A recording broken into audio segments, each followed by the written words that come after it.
Hi everyone, today we are going to be working on lesson 4.7 in our Go Math materials. So that's going to be pages 271 through 276, okay? So 271 through 276 are the pages that you are going to need. And we're going to go ahead and just hop right in and get started. We are continuing on with multiplying decimals. At the very end of this video, I will assign your homework problems and you'll go in and fill out that Google form with your homework answers, okay? So let's go ahead and get started on page number 271. So we're going to be at the top where it says to unlock the problem. So it says a male leopard seal is measured and has a length of 2.8 meters. So from the tip of his nose to the bottom of his tail, he's 2.8 meters. I want you to go ahead and underline the 2.8 meters part.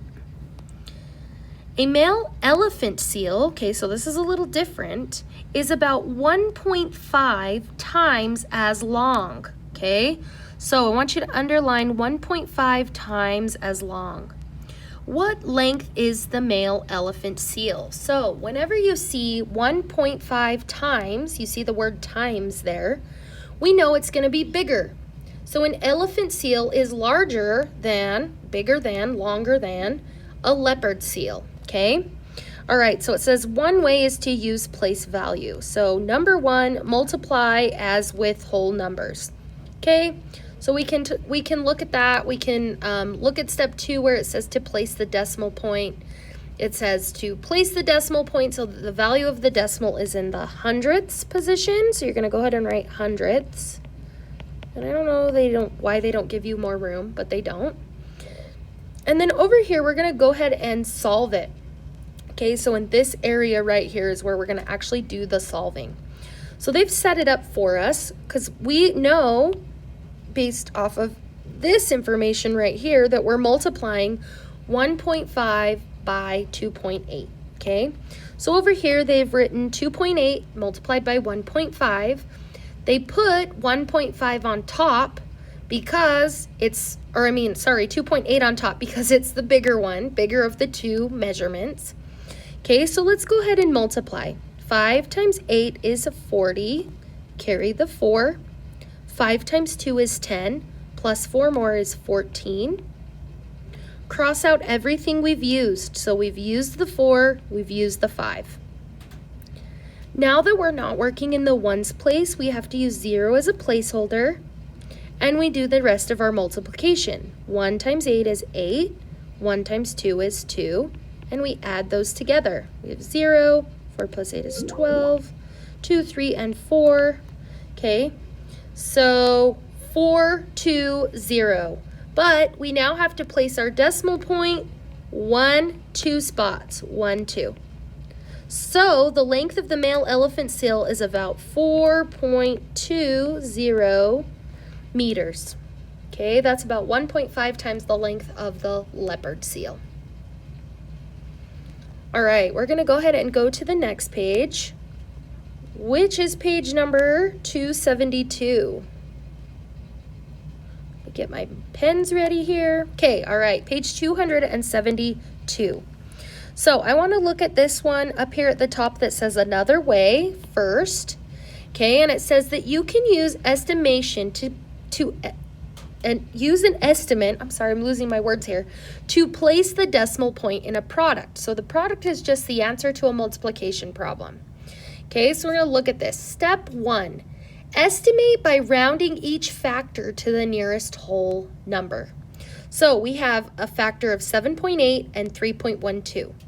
So if we want to look at 7.8 first, and I want to look at the nearest whole number, my whole number here is 7. I look to the right, it's 8. It's large, 8 is bigger than 5, so the 7 is going to become 8.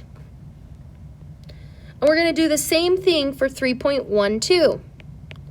We look at our whole number, which is 3. We look to the right. Because 1 is less than 5, 3 stays the same, so it's just 3. And 8 times 3 is a multiplication problem that we can do in our head. 8 times 3 is 24.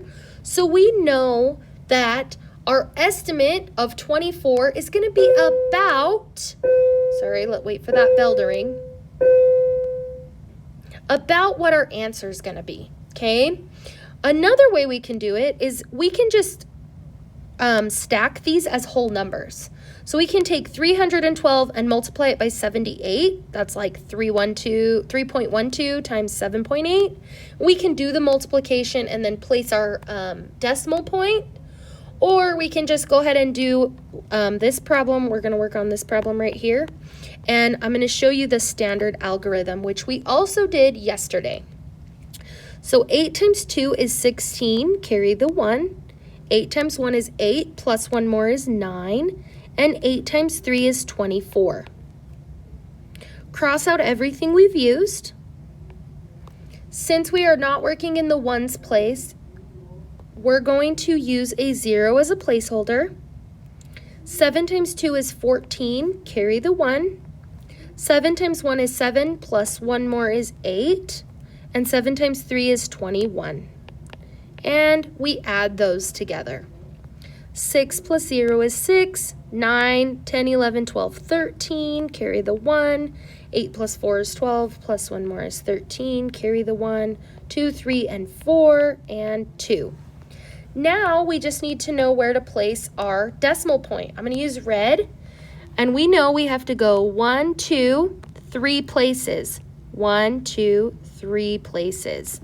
So our answer is 24 decimal point 336, which is pretty close to 24. It's just barely over 24. Okay, so that's one way that you can also use estimation to do that.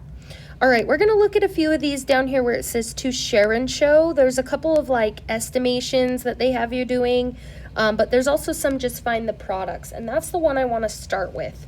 I want to start with number 4. So we have 84.5, and we're multiplying it by 5.5. So we're just going to ignore our decimal points for a minute, and we're actually going to solve this problem. I'm going to rewrite it because I don't think I'll have enough room because I write really big. I line my decimal points up when I stack them, okay? 5 times 5 is 25, carry the 2. 5 times 4 is 20, plus 2 more is 22, carry the other 2. And 5 times 8 is 40, plus 2 more is 42, okay? Cross out everything we've used. We used this 2, and that 5. Okay, and I'm actually going to change colors here. I'm going to use blue. So we've now crossed out everything we need. Since we're not working in the tens place or the ones place anymore, we have to add a placeholder of 0, and we continue multiplying. 5 times 5 is 25, carry the 2. 5 times 4 is 20, plus 2 more is 22. And 5 times 8 is 40, plus 2 more is 42. And we can add those together. 5 plus 0 is 5. 5 plus 2 is 10, carry the 1. 2 plus 2 is 4, plus 1 more is 5. 4 plus 2 is 6, and then 4. We place our decimal point. I'm going to use green this time. 1, 2 places. 1, 2. So our answer is 465 decimal point 05.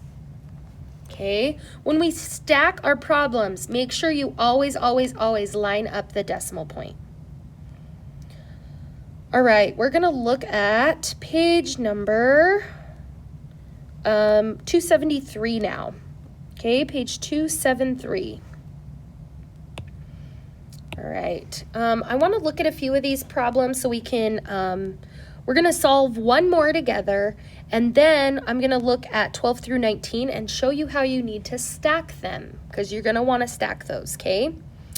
Let's look at number 8. I think number 8's a pretty good problem to use. So we're looking at number 8. What I want you to do is I want you to pause this video, go solve number 8, then come back, unpause it, and see if you got the same answer as me, okay? All right, you should have paused the video. You should have solved number 8. I know I didn't give you time if you continued watching, so you should have paused it. So we're going to go ahead and solve number 8 and see if we got the same answers. So we're going to pretend like the decimal points don't exist. 7 times 5 is, I'm going to rewrite it, guys, sorry. Right over here, because I write very big and it's going to be hard to keep things lined up and keep things situated. Okay, 7 times 5 is 35. Carry the 3. 7 times 4 is 28. Plus 3 more is 29, 30, 31. Carry the 3. 7 times 3 is 21. Plus 3 more is 24. Cross out everything we've used. We've used this 3, we've used this 3, and we've used this 7. I'm going to use blue. Then, since we're not working in the tenths position, we're going to add a 0 as a placeholder and continue multiplying. 9 times 5 is 45. 9 times 4 is 36. Plus 4 is 40. Carry the 4. 9 times 3 is 27. Plus 4, 28, 29, 30, 31. And we add. Okay. 5 plus 0 is 5. 5 plus 1 is 6. 4 plus 0 is 4. 2 plus 1 is 3. And 3 plus 0 is just 3. So we have 3, 3, 4, 6, 5. But we have got to place our decimal point. And to do that, we look up at our original problem and we see that they moved it 1, 2 from the back, 3. 1, 2, 3. So our answer is 33.465. 33.465. Okay, down here in 12 through 19, I want to show you how you're going to set these up. So you're always going to put the larger one on top and the smaller one on the bottom, okay? So if we were looking at number 12, for instance, we would put 5.2 on top multiplied by 3.4. Because 3.4 is smaller, it goes on the bottom, okay? Number 18, we would set up as 14.9 multiplied by 0. I messed up, hang on. Let me rewrite this. So we would do, I'm going to write it over here so we have a little more room.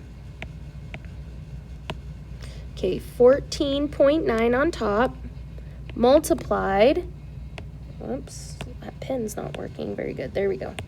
Multiplied by 0.77. Notice how the 7 is in the tenths and hundredths place. So, oh geez, this pen doesn't want to work now. Come on. Sorry. 0. There we go. Holy cow, that took forever. And then you're just going to want to decide how many places you need to move your decimal point in the answer. Okay? All right, we're going to go to the first page of our practice and homework, which begins on page number 275. I'm going to tell you which problems you are going to work on. I'm going to circle them. You're going to circle them on your paper, and I'm actually going to circle them in red today. And then you're going to work through these problems and go fill out the Google form, which all you have to do is hit the purple Submit My Homework Answers button, and it will take you right there. Okay? So you're going to do number 2. Circle these as I go. 3, 5, 6, 8, and 12.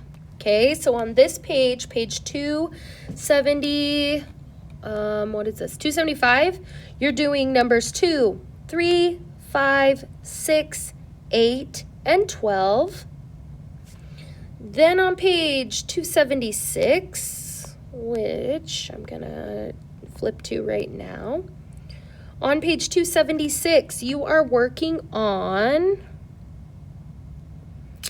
number 1, and let's see,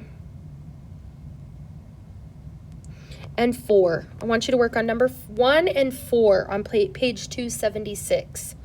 Okay, so one more time, you are working on 2, 3, 5, 6, 8 and 12 on page 275. And then on page 276, you are working on number 1 and number 4.